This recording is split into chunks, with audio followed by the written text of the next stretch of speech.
그의 아들에게 임하시라. 그렇지 않으면 진노하시고 너희가 그에서 나가리니 그의 진노가 거하시니라. 여호와께 피하는 모든 사람은 다 복이 있도다. 아멘. 예, 감사합니다. 새벽에 여러분 얼굴 보니까 너무 행복하고 감사합니다. 오늘부터 이제 제가 화요일부터 토요일까지는 새벽 예배를 인도하려고 합니다. 이미 이제 지난 주일에 말씀드린 내용이죠. 그 당분간 제가 이제 새벽 기도를 이렇게 주도적으로 인도하는 가장 큰 이유가 있습니다. 그것은 우리 지난 주일에 설교했던 것처럼 저부터 시작해서 또 온 교회가 마음을 모아서 기도에 집중하길 바라는 마음이 크기 때문에 그렇습니다. 목표는 이 시편 전체를 저와 함께 매일 아침 좀 묵상하는 것이고요. 그래서 이 프로젝트를 삶으로 여는 하루의 삶입니다. 이해하시죠? 예, 그 영어로 시편은 쌈이라고 합니다. 그 우리가 하루를 살아가는 삶하고 발음이 비슷합니다. 그래서 삶으로 여는 하루의 삶. 특히 시편의 이 노래들은 우리 삶을 그대로 잘 보여주고 있습니다. 그래서 시편만큼 우리가 하루의 삶을 기대하면서 또 바라보고 또 우리 삶에 적용하는 데 도움이 되는 성경 본문도 흔하지 않은 것 같습니다. 시편의 본문들이 그렇게 생생한 이유는 바로 시편의 기자들이 하나님과 함께 살아가는 매일의 삶 가운데 이 시편의 노래들을 했기 때문에 그렇습니다.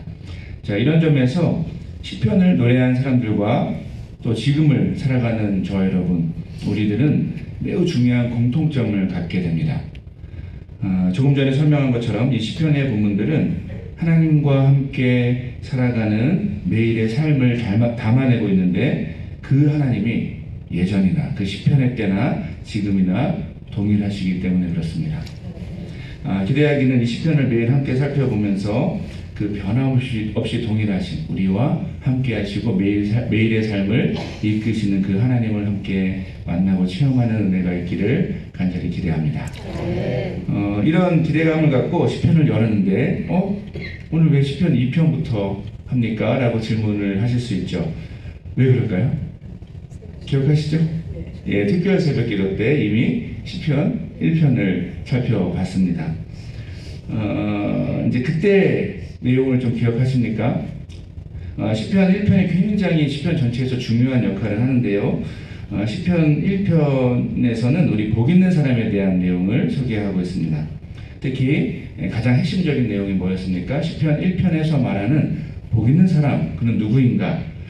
가장 궁극적으로는 우리를 가리키는 것이 아니라 시편 1편에서 말하는 복 있는 사람은 유일한, 이 역사 가운데 유일한 복 있는 사람, 예수 그리스도를 향하고 있다라는 내용을 우리가 이미 살펴봤죠. 자, 그런데 흥미로운 것은 오늘 우리가 읽은 이 시편 2편의 내용이 그 시편 1편과 짝이 되고 있습니다. 짝이 되어서 이 시편이라는 책 전체를 이끄는 그 서론 역할을 하고 있다는 것입니다. 그 흔적을 우리 시편 1편과 2편을 잘 살펴보면 금방 찾을 수 있습니다. 시편 1편은 복 있는 사람은 이라고 번역되어서 이렇게 시작되고 있습니다. 복 있는 사람은 이라고 시작되는데, 그런데 오늘 우리가 읽은 시편 2편의 마지막 부분은 어떻게 되어 있습니까? 여호와께 피하는 모든 사람은 다 복이 있도다 라고 소개합니다. 쉽게 말해 시편이라는 책은 복 있는 사람이 누군지 질문하고 그 복 있는 사람이 누군가라고 궁금증을 던지고 나서 그 복 있는 사람이 어떤 삶을 살아가고 누구인지에 대해서 계속해서 이 시편 전체에서 보여주는 것에 굉장히 중요한 목적이 있다는 것을 우리 알 수 있죠. 자, 그럼 이렇게 시편을 여는 서론 역할을 하는 시편 1편과 2편, 특히 오늘 시편 2편이 소개하는 그 복 있는 사람은 더 구체적으로 어떤 사람일까요? 오늘 본문은 아주 명확하게 그 답을 이미 주고 있습니다. 조금 전에 소개한 것처럼 바로 여호와께 피하는 모든 사람은 다 복이 있다라고 고백하고 있는 것이죠. 자, 그런데 흥미로운 것은 이 복에 대해서, 이 복 있는 사람을 소개하기 위해서 이 시편의 본문이 시편 기자가 사용하고 있는 특별한 방법이 있습니다. 1편과 2편에 같이 연결해서 사용하고 있는 방법이 있는데 우리 시편 1편을 볼 때도 함께 정리했던 내용입니다. 그게 바로 대조, 즉 복 있는 사람과 그렇지 않은 사람을 비교하는 것입니다. 대조하는 것이죠. 시편 1편에서는 복 있는 사람 그리고 악인 혹은 죄인의 그룹을 함께 대조했습니다. 비교했죠.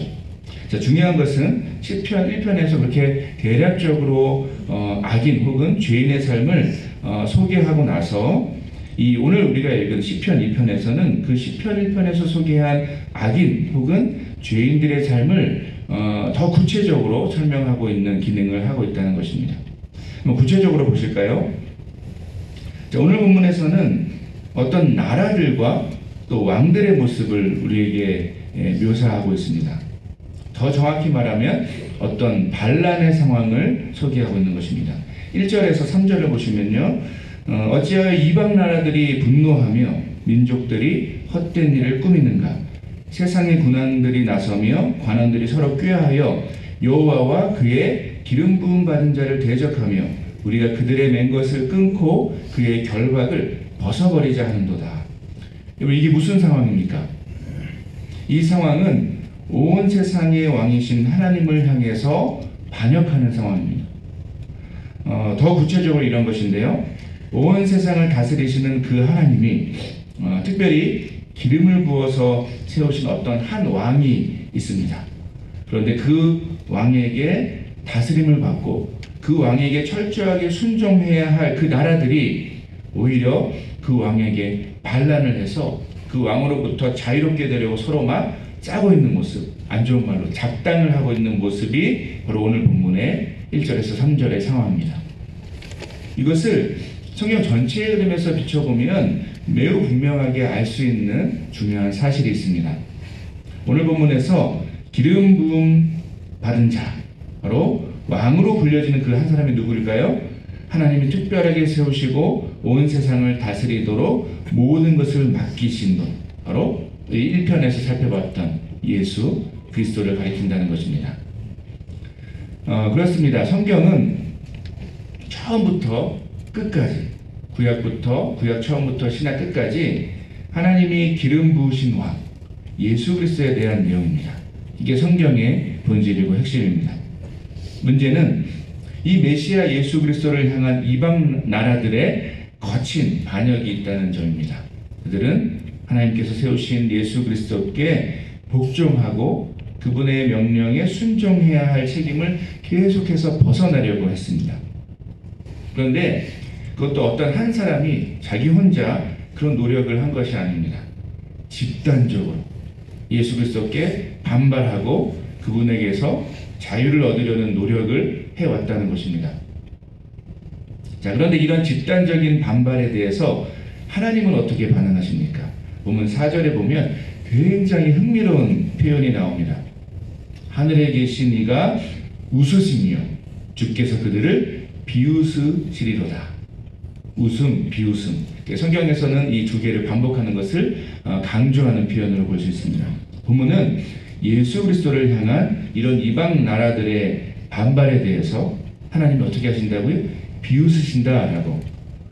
쉽게 말하면 그들의 애쓰는 노력이 참 가소롭다라는 표현이라고 할 수 있습니다. 자, 그런데 문제는 그렇게 사람들의 반역에 대해서 비웃으시는 그 하나님은 그냥 웃고 마시는 것이 아니라 그런 반역을 무서운 힘으로 잠재우시는 하나님이라고 시편 기자는 오늘 본문에서 또 소개합니다. 5절과 6절입니다. 5절과 9절입니다. 5절입니다. 그때에 분을 바라며 진노하사 그들을 놀라게 하여 이르시기를 9절입니다. 내가 철장으로 그들을 깨뜨리며 질그릇같이 부수리라 하시도다. 자, 놀랍게도 오늘 시편 기자의 선포는 자신을 향한 반역을 하나님께서 허용하지 않으시고 무너뜨리시는 그 놀라운 하나님을 선포하고 있습니다. 이런 것입니다. 하나님이 어떤 분인지 잘 모르고 자신들이 힘을 합쳐서 그 하나님을 반역해서 무너뜨릴 수 있을 거라고 생각하는 그 어리석은 사람들의 노력이 있습니다. 하지만 그 노력을 하나님은 비웃으신다라는 것이죠. 그리고 결국에는 어떻게 합니까? 그 사람들의 노력을 무력화시키시고 그분의 권위와 능력을 확인시키실 때가 반드시 있다는 것입니다.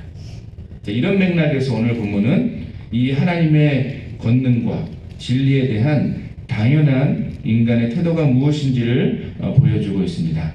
10절부터 12절에 그 내용이 잘 나옵니다. 그런즉 군왕들아 너희는 지혜를 얻으며 세상의 재판관들아 너희는 교훈을 받을지어다. 여호와를 경외함으로 섬기고 떨며 즐거워할지어다. 그의 아들에게 입맞추라. 그렇지 아니하면 진노하심으로 너희가 길에서 망하리니 그의 진노가 급하심이라. 여호와께 피하는 모든 사람은 다 복이 있도다. 성경은 또 그리고 오늘 우리가 함께 읽은 시편 2편의 본문은 굉장히 분명하고 명확하게 우리 인간이 선택해야 할 그 태도를 강조하고 있습니다. 그것은 하나님께서 기름 부으신 왕 메시아 예수 그리스도를 인정하고 그분만을 온전히 섬기는 것. 이것이 인간의 당연한 그 두려우신 하나님 앞에 인간의 당연한 삶의 방식이 되어야 하고 그 삶의 방식에 순종하여서 예수 그리스도를 의지해서 하나님께 나아가는 모든 사람은 참된 복을 누린다라고 이미 시편 2편에서 시편 전체를 열면서 선포하고 답을 주고 있는 것이죠. 그렇습니다. 여러분, 우리 삶을 돌아보면 우리 개인의 삶도 마찬가지고 인간의 역사와 인간의 사회의 흐름을 돌아보면 변하지 않는 진리가 있습니다. 그것은 인간들은 하나님과 그분의 기름 부음 받은 메시아 예수 그리스도를 향해 늘 적대적이라는 것입니다. 이것이 하나님을 떠난 인간의 죄의 결과이고 이 결과에 따라서 사람들은 끊임없이 하나님 없이 살아가는 삶의 방식을 선택하며 살아가고자 합니다. 안타까운 사실은 이 하나님과 예수 그리스도를 대적하는 사람들은 자신들이 결국 마주하게 될 그 끝을 잘 알지 못한다는 것이죠. 그 끝은 무엇입니까? 하나님과 예수 그리스도를 대적하는 사람들의 끝에는 결국 하나님의 진노와 심판이 있다는 것이 성경의 선포입니다. 이 시대에 살아계신 하나님에 대해 큰 오해를 하고 있는 것 가운데 하나가 이것입니다. 사람들은 하나님을 좀 오해해서 마치 무기력하게, 하나님이 무기력하게 이 어떤 사랑이라는 감옥에 갇혀서 자신을 배신하고 자신을 미워하고 모욕하는 그 사람들에 대해서, 인간들에 대해서 아무것도 못하는 그 하나님이 마치 진짜 하나님, 무엇보다 사랑의 하나님이라고 오해를 하기도 합니다. 하지만 이것은 성경이 말하는 하나님과는 전혀 상관없이 인간들이 만들어낸 허상에 불과합니다. 성경은 하나님은 사랑이시고 그 하나님은 말할 수 없는 사랑으로 그분의 자녀를 사랑하신다고 선포합니다. 자, 그런데 이 하나님의 사랑을 끝까지 거부하고 그분의 기름 부음 받은 그 메시아 예수 그리스도를 구주로 자신의 삶의 주인으로 끝까지 인정하지 않는 사람들은 결국 그 하나님의 무서운 진노를 마주하게 될 것을 성경은 분명하게 동시에 선포하고 있는 것이죠. 성경은 처음부터 끝까지 이 진리에 대해서 선포하고 있고 이 진리를 앞에 두고 이것을 마주하면서 인간은 인생의 어느 순간에는 반드시 진지하고 겸손하게 자신의 삶의 자세를 정하고 자신의 삶의 방향을 선택해야 한다는 것입니다. 그렇습니다, 여러분. 사실 우리는 하나님의 진노와 하나님의 사랑이 함께 있다는 사실을 잘 모릅니다. 하지만 놀랍게도 자신을 배신하고 미워하는, 내가 정말 사랑하는 대상에게 진노하지 않는 사랑은 사실 결코 진짜 사랑이 될 수 없죠. 내가 사랑하기 때문에 분노하는 것입니다. 하물며 온 세상을 만드시고 온 세상을 정말 사랑으로 다스리시는 그 하나님의 사랑에 대해서도 우리는 이것을 분명히 적용할 수밖에 없습니다. 하나님은 우리를 향해 이미 그분의 완전한 사랑, 최고의 사랑, 변함없는 사랑을 보여주시고 증명하셨습니다. 그 사랑 앞에 겸손하고 진지하게 반응하지 않는다면 그 하나님의 엄청난 값진 사랑은 결국에는 무서운 진노로 변할 수밖에 없다는 것을 우리는 항상 기억하고 두려워해야 하는 것이죠. 이런 점에서 오늘 우리가 살펴본 이 시편 2편의 내용은 그 크고 강력하신 하나님과 그분의 아들 예수 그리스도를 향한 우리의 겸손하고 또 진지한 그리고 순종하는 믿음의 고백, 믿음의 기도를 요구하고 있습니다. 하나님은 자신을 향한 끝까지 고집스러운 반응에 대해서는 결국 진노하시지만 자신의 무기력함을 인정하고 내가 아무것도 할 수 없다는 사실을 인정하고 가난하고 겸손한 마음으로 우리 12절에서 고백하듯이 그분께 피하는 예수 그리스도를 의지해서 하나님께 피하는 모든 사람에게는 참된 복을 풍성한 복을 주십니다. 여러분, 여러분과 제가 그 복을 이미 누리는 사람이 되고 있다는 사실이 참 감사하고 놀라운 영적인 은혜인 줄로 믿습니다. 여러분, 이 시편 2편은 시편 1편과 더불어서 우리 삶의 본질적인 질문을 던지고 있습니다. 만약 혹시 우리 가운데 여전히 하나님과 예수 그리스도를 향해 대적하는 어리석은 삶을 살고 있는 분이 있다면 오늘 말씀은 그 사람들에게는 준엄한 경고와 어떤 회복의 우리가 찾아야 될 회복의 길이 될 것입니다. 하지만 이미 이 예수 그리스도 안에서 하나님의 그 풍성한 품 안에 그 복을 누리고 있는 사람들에게는 이 말씀이 또한 그리스도인들과 교회를 향한 세상의 적대적인 반응 속에서도 우리가 포기하지 않고 기쁨으로 믿음의 길을 걸어갈 수 있는 진짜 참되고 풍성한 위로와 격려가 되는 것이죠. 때론 내가 가는 길이 맞는 길인지 헷갈릴 수도 있습니다. 그 길이 그렇지만 그 길이 결코 틀리지 않았다. 예수 그리스도를 통해서 하나님께 나아가고 하나님과 동행하는 그 삶이 결코 틀리지 않았다는 확신의 바탕이 오늘 말씀이 되는 것입니다. 그리고 우리는 그 진리 가운데 이제 앞으로 살펴볼 이 나머지 시편의 세계 속에서 변함없이 담대하고 기뻐하는 그 믿음의 삶을 살아갈 수 있게 되는 것이죠. 말씀을 맺겠습니다. 사랑하는 여러분, 우리는 예수 그리스도를 통해 하나님께 피하는 삶을 살게 되었고 그 삶을 누리는 사람들로 초대받았습니다. 이게 진짜 복된 삶이고 이 삶에 참된 위로가 또 소망이 있는 줄로 믿습니다. 혹시라도 이 진리를 잊고 살았다면 이 아침에 우리가 함께 각자의 자리에서 또 깊이 기도하는 가운데 이 진리를 다시 한번 우리 삶에 회복하는 우리 모두가 되어야 될 줄로 믿습니다. 원래는 새벽에 좀 합심해서 기도하진 않는데요. 오늘 함께 우리 시편을 여는 의미에서 좀 우리의 목소리를 기도했으면 좋겠습니다. 큰 소리로 기도하지 않으셔도 좋습니다.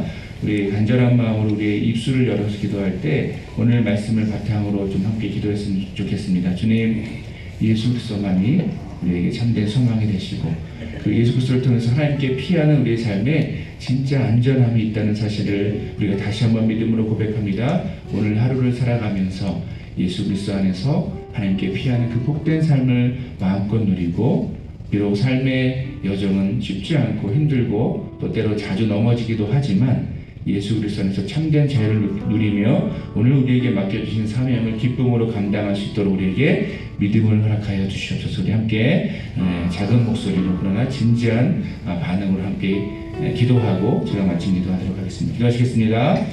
은혜로우신 하나님 감사드립니다.